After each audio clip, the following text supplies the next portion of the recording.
ষষ্ঠবার Filmfare জিতে record গড়লেন আলিয়া, পেছনে ফেললেন নূতন কাজলকে। নায়িকার সাফল্যে কি প্রতিক্রিয়া দর্শক মহলে? ৭০তম ফিল্মফেয়ার অ্যাওয়ার্ড অনুষ্ঠিত হলো গুজরাটের আহমেদাবাদে।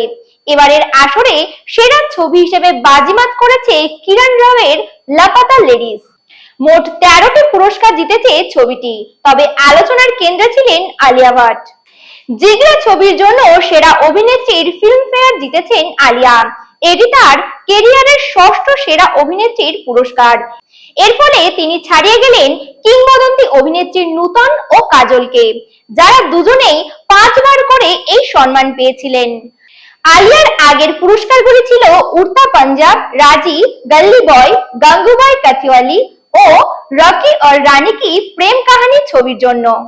তবে এই অর্জন নিয়ে দর্শক মহলে মতভেদ দেখা গেছে।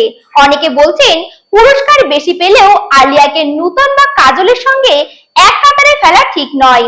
আবার কেউ কেউ মজা করে বলছেন এবার থেকে সরাসরি পুরস্কারটা আলিয়াকে দিয়ে দেওয়া হোক। সত্যি আলিয়ার নতুন এই রেকর্ড তার অভিনয় জীবনে একটা বড় মাইলফলক। দেখছিলেন cine plus, presenting by KB production house. নমস্কার।